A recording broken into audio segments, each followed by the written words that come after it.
रामलाल जी। धन्यवाद honourable speaker साहब। जो गवर्नर साहब का खुतबा है उसके डिस्कशन इस हाउस में चल रही है।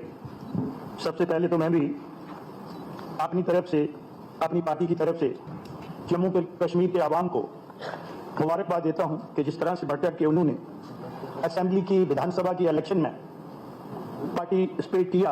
अगर हम वोट टर्नआउट देखेंगे तो मुझे लगता है कि जो पिछला हमारे आंकड़े रहे हैं उन सारे आंकड़ों को इस इलेक्शन ने जो है वो बीट किया है। तो इससे लगता है कि जम्मू कश्मीर की जनता जो है कि ये जो एक गैप रहा है, ये हाउस उससे मिसिंग था और जनता जनार्दन ये चाहती थी कि जम्मू कश्मीर में लोगों की चुनी हुई सरकार और उनके चुने हुए नुमाइंदे आए। तो उसके लिए मुझे लगता है कि मैं धन्यवाद करता हूं जनता जनार्दन का।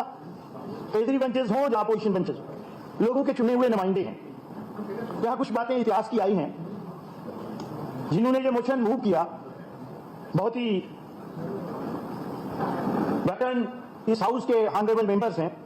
उन्होंने इतिहास की बात की, यूसुफ शाह की बात की, अबा खतून की बात की, और लालरेड भी जो है वो इसी ऋषि मुन्नू की धरती रही है। इतिहास रहा है। यहां कल्याण की राजतंत्री भी लिखी गई और पीर फकीर औलिया भी हुए। क्या हो गया कि ये जो इतनी अमन चैन वाली धरती थी, यहां हमारे 800 साल पहले आदि शंकराचार्य जी ने उस समय ये आपस में मिलजुल के रहने के लिए, जब पूरी भारतवर्ष है, उस समय भारतवर्ष की सरहदें जो थी वो बहुत एक्सटेंडेड थी, तो उन्होंने वहां पे ये संदेश दिया। और फिर अगर आप इतिहास में जाएं तो आदरणीय महात्मा गांधी जी को भी रोशनी की किरण जो है वो कश्मीर में क्यों मिली? क्योंकि उस समय टू नेशन थ्योरी को रिजेक्ट किया। जो चीजें इतिहास में हैं उनको हमें एडमिट करना चाहिए। लेकिन 1947 के बाद क्या ऐसा हो गया ऑनरेबल स्पीकर साहब कि ये जो अमन चैन से रहने वाले लोग, पीर पैगंबर औलिया को मानने वाले लोग, ये महापुरुषों की धरती में ऐसा बदलाव क्यों आना हुआ? मुझे लगता है कहीं ना कहीं हमें कमी रही होगी।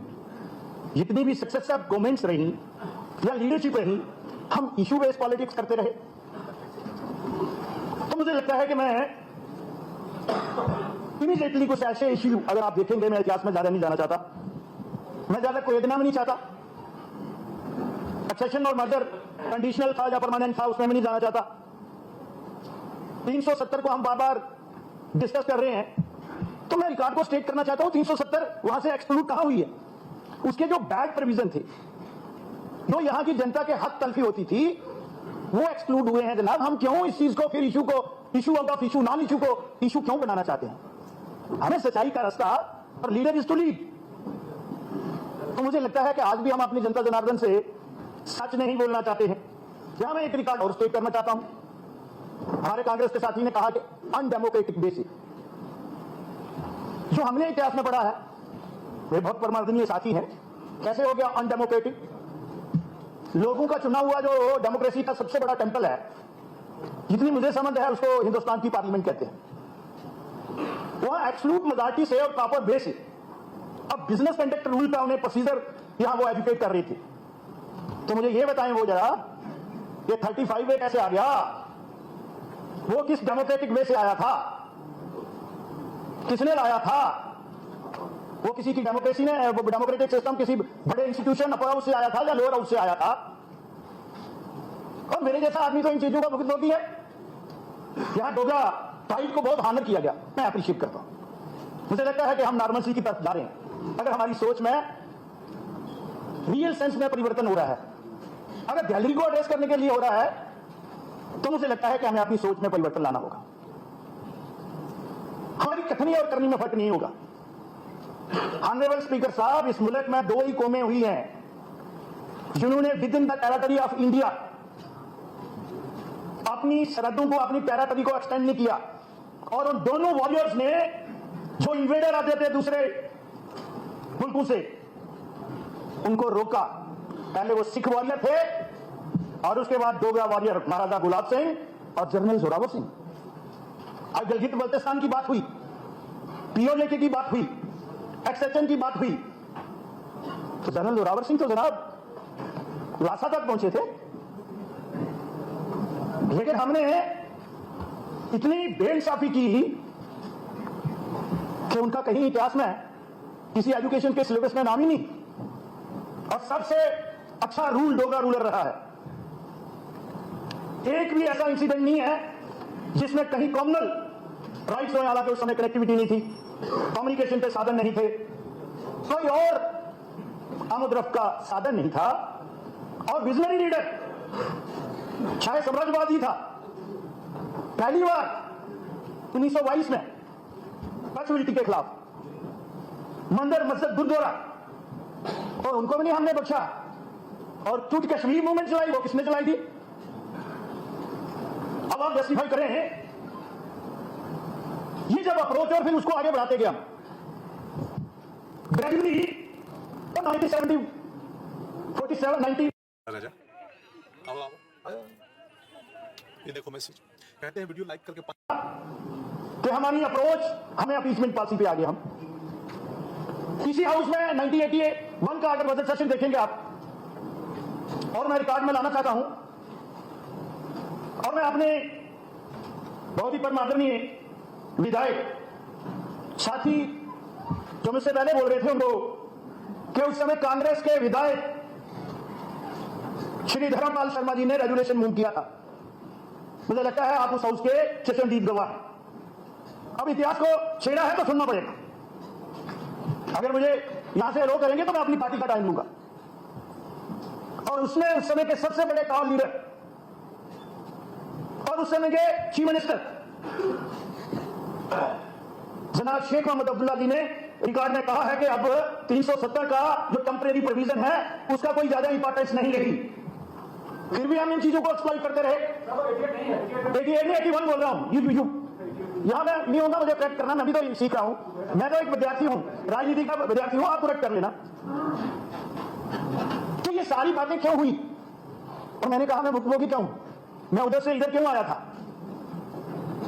यहां 2.5 डिस्ट्रिक्ट गिने जाते थे, उसमें इस हाउस में वो साथी मौजूद हैं जो शामलाल को सरदार मनमोहन सिंह के सामने कहते थे कि आपके तो 2.5 डिस्ट्रिक्ट है, और अब हम बड़ी बड़ी बातें करते हैं। मैंने कहा मैं तो गैरेज से राजनीति करता हूं, 2.5 है तो 2.5 दिखा दीजिए। अब देखिए सर कहा था इस किस्म की राजनीति नहीं होनी चाहिए। और यहां यह भी कहा गया मेजॉरिटी नहीं मिली। भैया पहले अपनी गिरबान में देखो, आप कहां हैं, कितने शरीक हो गए हैं? Protect yourself then ask others. क्या कारण है? आदरणीय चीफ मिनिस्टर साहब मुस्कुरा रहे हैं। सच है, क्योंकि चीफ मिनिस्टर साहब ने भी ट्वीट किया था, और मुझे लगता है कि मेरे साथी को वो ना गुजरा वो कुछ बातें आज तनकीद मजाक में उधर भी कह रहे थे, लेकिन उनकी एडवाइस थी, अच्छी सजेशन थी, हमें अप्रिशिएट भी करना चाहिए। We must appreciate. तो मुझे लगता है कि ये सारी चीजें जो हैं उसके लिए हम लोग जिम्मेवार हैं। अब हमें जो ट्रस्ट डेफिसिट है ये हम लोगों की जिम्मेवारी है। मैंने अगले दिन भी ऑनरेबल चीफ मिनिस्टर साहब को कहा, जिस तरह से वो आगे बढ़ रहे हैं, मैं पॉइंट टू पॉइंट आऊंगा उस पर। हमने कहा है हम कंस्ट्रक्टिव अपोजिशन का रोल करेंगे। As a watchdog honourable speaker साहब ये हाउस और हम लोग सरकार को भी अकाउंटेबल बनाएंगे आपके माध्यम से। और ये ब्यूरोक्रेसी जो है, गुड गवर्नेंस है, मैं वहां बोलूंगा, इनको भी अकाउंटेबल बनाएंगे। आज पहला दिन जीरो यहां सवालात का था। ऑनरेबल आपने आप थोड़ा रिलैक्सेशन दी है और अच्छी बात है, आई अप्रिशिएट सर। लेकिन जो गलतियां हुई हैं, ब्लंडर हुए हैं, इस हाउस को और आपको प्रोएक्टिव होना पड़ेगा, और मुझे आपसे पूरी एक्सपेक्टेशन है। जिन लोगों ने ये किया है, पैसा गवर्नमेंट ऑफ इंडिया ने भेजा और मिशन मोड में भेजा, अगर वो भी जमीन पे नहीं लगा तो मैं ऑनरेबल मिनिस्टर अपनों को भी कहूंगा कि आप डिपार्टमेंट को डिफेंड नहीं करें, उससे बाहर निकलें। The government servant, they are not supposed to dictate the term to the chair. Government की डेफिनेशन जो है वो नीचे पर्कुलेट होनी चाहिए, और सरकार आप लोग हैं। मैं ये इनकी काबिलियत पे कोई शक नहीं कर रहा हूं, और हमारी सपोर्ट हमेशा हमने डे 1 से कह दिया है। बट ये शरारतें हमें छोड़नी होंगी एक दूसरे के साथ। इस रियासत में बहुत जेला है, और हम सब लोग चाहते हैं कि ये रियासत जो है, जिस तरह से बाकी बड़ी बड़ी रियासतें, यूपी जैसी बीमारू रियासतें थी, हम तो अच्छी पोजीशन थी हमारी, क्या हो गया? कारण यह है हम पॉलिटिक्स वादा से का पॉलिटिक्स करते इसमें हमें अपने बिहेवियर में, अपनी अप्रोच में, अपनी सोच में थोड़ी चेंज लाने की जरूरत है। तो अब मैं आऊंगा जिस पे हम डिस्कस कर रहे हैं। ये दो पत्रिकाएं गवर्नर एड्रेस की मेरे पास है। मुझे लगता है आपने पेपर सेविंग का जो बोला है कि पेपरलेस, पहले वाली का साइज बड़ा था और उसमें थे 53 पॉइंट, जो अभी वाली है उसका साइज तो आधा है और सरकार ने लिखे हैं 71 पॉइंट, लेकिन जो इसमें सरकार की कमिटमेंट थी वो इसमें मिसिंग है। ये जस्टिफाई करना पड़ेगा। जब ऑनरेबल चीफ मिनिस्टर साहब रिप्लाई करेंगे वोट ऑफ थैंक्स पे, तो मुझे लगता है कि जो चीजें इससे मिसिंग हैं, चाहे तो वो एग्जीक्यूट हो गई हैं, कभी इससे जो है एक्सक्लूड हो गई, तो चाहे हमने डेलिबरेटली की है, तो इसका मतलब है कि इंस्टीट्यूशन की क्रेडिबिलिटी पे कहीं ना कहीं सवाल है। ये सरकार का डॉक्यूमेंट है, ये सरकार का डॉक्यूमेंट है। ये वाला भी, ये है जनाब 4 नवंबर का और ये है 3 मार्च का। तो इसलिए अब मैं माजरत चाहूंगा वहां से, ऑनरेबल मिनिस्टर और चीफ मिनिस्टर साहब कहेंगे कि हमारे दिन गिनना शुरू हो गए। मेरी वो मंशा नहीं है जनाब। आज सरकार को बने हुए 140 दिन हो गए और कुछ चीजें सरकार की जो है वो टाइम और मैनर में, एक मेरे पास पेपर और है जनाब, आप अपने टाइम पे चौधरी साहब जवाब देना। मैं कह रहा हूं ना, मैं आपकी बात कर रहा हूं। देखो सर, मैं अपोजिशन का आदमी हूं, मेरा काम है आपको सचेत रखना।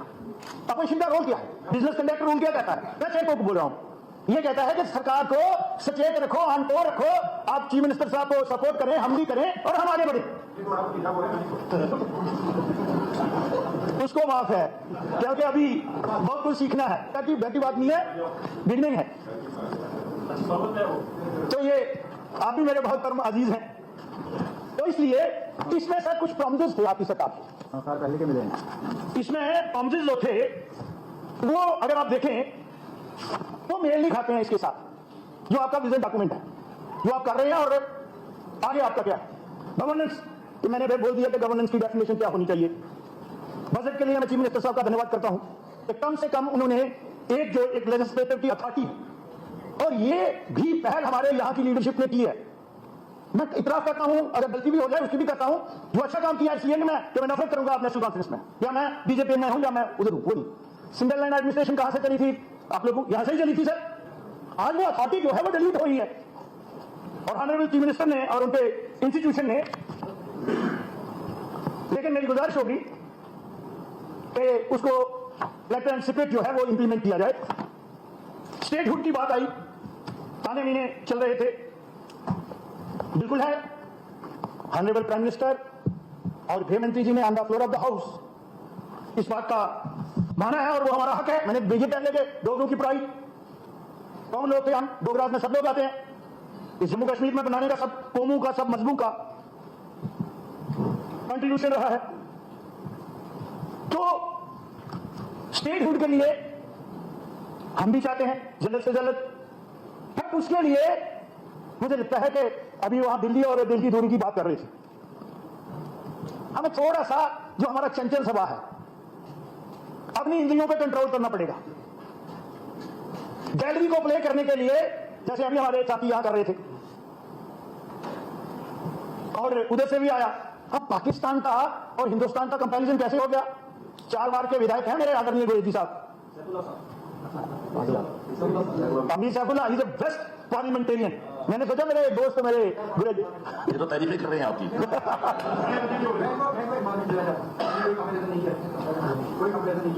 तो सर मैंने कहा कि आपके प्रॉमिस थे जीती जाती इंसान कुर्बानी, हाँ कुर्बानी की नहीं, वो अब हम उस कंटेस्ट में हम नहीं आए। देखिए वो शगुन प्रयास जो है, दोनों उसका बाप भी और चाचा भी मिलिटेंट नहीं मारा है, तो और भी हम बहुत हैं, उन्होंने कोई गोली थोड़े देखी है कौन कौन है। हम उसमें अगर स्कोर सेटल करने के बीच में नहीं आए। तो मैंने ये कह रहा था कि ऑनरेबल चीफ मिनिस्टर साहब ये दोनों किताबचे जो मैंने सामने आकर रखे थे, तो आपका जो पहली बात थी वो ये था कि आपने with in first 3 months of forming government we shall pass a Jammu Kashmir Youth Employment Generation Act, और फिर आपने 3 महीने इसके 1800 दिन गिन लेंगे, इधर ही रहना। फिर आपका था कि जितनी भी विकेट यहाँ बात आई, इधर से भी आई, मेरे हिसाब से 40,000 से ज्यादा है असम में इस समय विकेट पड़ी होगी। वो आपने कहा है टाइम बाउंड मैनर में, मैंने दिन इसलिए गिने थे कि 40 ही रह गए आपके पास। जो आपकी कमिटमेंट है चौधरी साहब, तो इसलिए स्पीकर साहब सरकार को तो कहना है ना, ये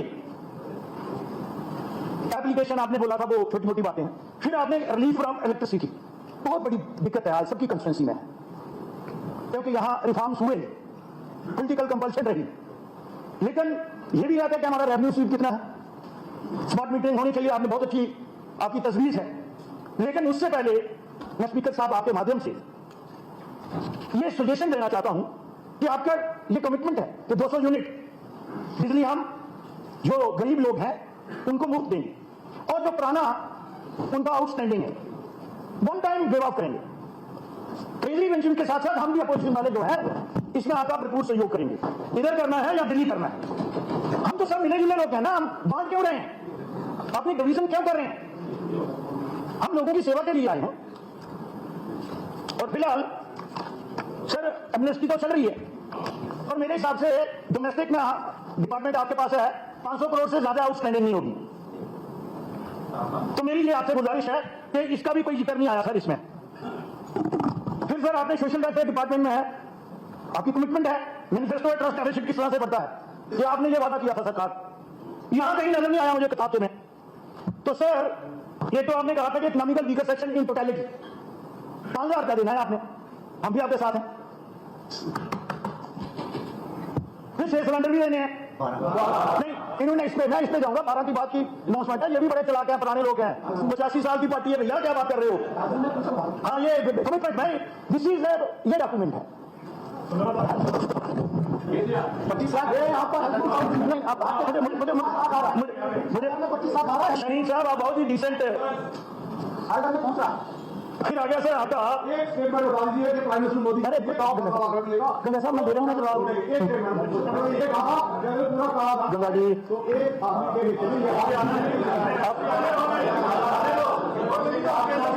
मैंने आप लोगों ने तकरीरें की, हमने कोई इंटरेक्ट किया, मेरी गुजारिश है चेयर से भी, मेरी चेयर से भी मेरी चेयर से भी गुजारिश है, और लीडर ऑफ हाउस से भी है। आप लोग बोल रहे थे no side off, slow side off, आप लोग क्यों इन चीजों में, फिर हम भी यही बात करेंगे। श्यामलाल जी कंक्लूड किया, कंक्लूड नहीं, अभी मेरा समय है सर, क्यों आप अगर सारा टाइम आप देना चाहते हैं बेहतर, अगर पार्टी अगर सारा मुझे कोई बात नहीं, मेरे एलओपी जो है वो अलाउड कर रहे हैं। तो सर वो सामने ही ला रहे हैं, ओल्ड एज पेंशन 3,000 करनी थी आपने, लाडली बेटी के लिए आपने बोला है हम 50 से 75 करेंगे, मेडिकल अलाउंस भी बढ़ाएंगे। फिर आ गया जनाब डिस्ट्रीब्यूशन सिस्टम, आपने कहा है कि 10 kg पर सोल, और वो ये कह दिया था साल में, अब साल पता नहीं कौन सा है वो बताना पड़ेगा। फिर 10 किलो उसमें आईसी आपने ऐड करना था। फिर आ गया जनाब जो आपका 5वां प्रॉमिस है, ये डॉट पे है, बहुत ही कंसर्न का विषय है, इसमें हम सबको सहयोग करना चाहिए हॉर्टिकल्चर और एग्रीकल्चर के लिए। फिर आता आ गया हेल्थ इंफ्रास्ट्रक्चर, ऑनरेबल मिनिस्टर कोशिश कर रही होंगी, सिस्टम में काफी गैप्स हैं आइडेंटिफाई किए होंगे, लेकिन मैंने आज से 2 महीने पहले एक छोटी सी बात के लिए चिट्ठी लिखी थी, और वो मैंडेटरी है, जब सरकार की ये काम करने का तरीका होगा, ऑनरेबल मिनिस्टर इसको अदरवाइज नहीं ले, कि रोगी कल्याण समिति को रिवाइव करना है, उससे पेशेंट केयर जो है वो इंप्रूव होगी, हर महीने ऑनरेबल विधायक एमएलए जो है वो उनको अकाउंटेबल बनाएंगे। मैं जानना चाहता हूं वो कौन सा सेक्रेटरी है जो अपोजिशन गवर्नमेंट है, ट्रांसफर होती है। और ये जो पॉलिसी मेकर हैं, ये तो हमारे साथी उसको अदरवाइज ले लेते हैं। मैं सिस्टम डिस्कस कर रहा हूं, और मेरे साथियों ने ऑनरेबल चीफ मिनिस्टर साहब को भी लेटर लिखा, उन्होंने रिप्लाई किया, लेकिन एक्नॉलेजमेंट मंत्रियों से नहीं आती है, ये प्रोसीजर और सिस्टम नहीं होता है।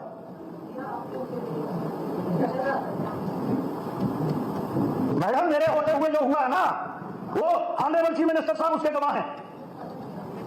4 बार नंबर 1 आया, और जब पहली बार नंबर 1 आया 22वें पायदान से हम, तो चीफ मिनिस्टर साहब ने दिल्ली से मुझे फोन किया, कहने लगे ये मैग्नेटिक होती है, तो शामिल आपको लाना चाहिए था इस कंक्लूजन में मुझे, और आप लोगों के सहयोग से हुआ। अथॉरिटी को शेयर करना चाहिए, वो सारे अकाउंटेबल बनाएंगे। हम कोलिशन में थे, आप मेरी सहयोगी थी, मैं सजेशन ले रहा हूं, बाकी करना आपने है, क्यों नहीं हुआ? पेशेंट केयर के लिए है वो, और गवर्नमेंट ऑफ इंडिया की गाइडलाइन है। पैसा एनएचएम में सारा कहां से आता है? टूरिज्म की बात हो गई, एजुकेशन का भी है। वह हमारी कमिटमेंट जो थी, कॉम्प्रहेंसिव प्लान आपका है कि हमने श्रीनगर शहर, श्रीनगर को, जम्मू को, उसके लिए सप्लाई कौन, बाकी चीजें हैं। तो मेरी ऑनरेबल चीफ मिनिस्टर साहब से आपके माध्यम से यही गुजारिश है, और आप बहुत अच्छे तरीके से, जिस तरह से आपकी सरकार, और आप सीरियस हैं। मैंने काफी देर से, आप लोग तो 6 डेकेड से हैं, हमने इनकी टीम में भी काम किया है, इनका काम करने का तरीका हम जानते हैं। तो हमने यही है कि अपोजिशन का जो सहयोग है वो भरपूर रहेगा, लेकिन जो लेजिस्लेटर की इंस्टीट्यूशन की अथॉरिटी है, उसके साथ साथ ना कोई हाकम और ना कोई माननीय मंत्री। तो हम अपनी अथॉरिटी को डिल्यूट कर रहे हैं। ऑनरेबल स्पीकर साहब, आज आप उधर हैं, ये तो रोटेशन है। तो इसलिए हमारी अप्रोच वो होनी चाहिए कि हम अपने इंस्टीट्यूशन को जितना मजबूत कर सकते हैं, और हमारा इंस्टीट्यूशन जो सब लोग हैं, आपका बहुत बहुत धन्यवाद।